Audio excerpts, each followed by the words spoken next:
And breaking right now, Grand Rapids police officer Officer Schurr has bonded out of jail after appearing in court today to face charges for the death of Patrick Lyoya. He was released within the last hour. Schurr turned himself in yesterday after Kent County prosecutor Chris Becker announced his decision to charge him with second-degree murder.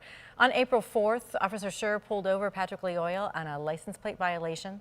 The situation escalated. Lyoya ran and the two struggled for a while until Officer Schurr pulled out his gun and shot Lyoya in the head. Today, his attorneys argued for a low bond, but the judge said the nature of the charges requires more. What I do find is that a cash surety bond is necessary, and I will set that bond amount $100,000 cash surety. That will also be subject to a number of special conditions. Now, under those conditions, Officer Schurr cannot possess any firearms, cannot drink alcohol, or behave in a threatening way. There was a lot of reaction immediately following today's arraignment as supporters of Officer Schurr and supporters of the Lyoya family clashed. 13 on Your Side's Joshua Vincent was there and joins us now with a look at what people are saying. Josh.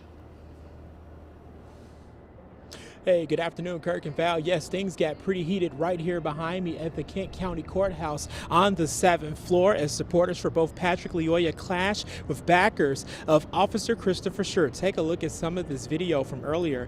Things started quietly inside of the courtroom as Schurr supporters were waiting for the arraignment to begin, but with many of them wearing Blue Lives Matter shirts. Directly after the arraignment, both groups were face-to-face in the hallway of the court building. Lyoya supporters screamed, "Justice for Patrick," and confronted Schurr supporters. They got into shouting matches over this case, and here's some of that exchange.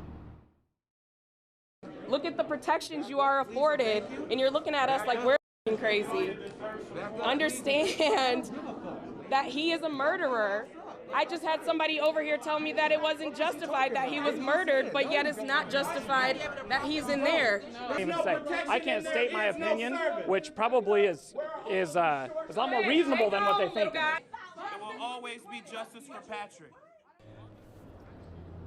Things got chaotic, too, as supporters for Patrick began shoving and pushing the press, including myself. Nevertheless, things began to cool off as both groups went down the elevators. Now, tensions are high because you have some people who believe that Officer Officer Schurr's actions were justified, while on the other hand, you have some people who believe that Patrick Lyoya was murdered, and they say that there's a bigger problem with policing. It's not just GRPD, but it's a problem in America as a whole. So just so much going on, but a lot of tension, again, those tensions were high over there at the Kent County Courthouse. As for now, we're live in downtown Grand Rapids. Joshua Vincent, 13 on Your Side. And you can count on 13 on Your Side for continuing coverage of Officer Schurr's trial. Coming up at 5:30, a defense attorney who has represented police officers before shares her thoughts about the case.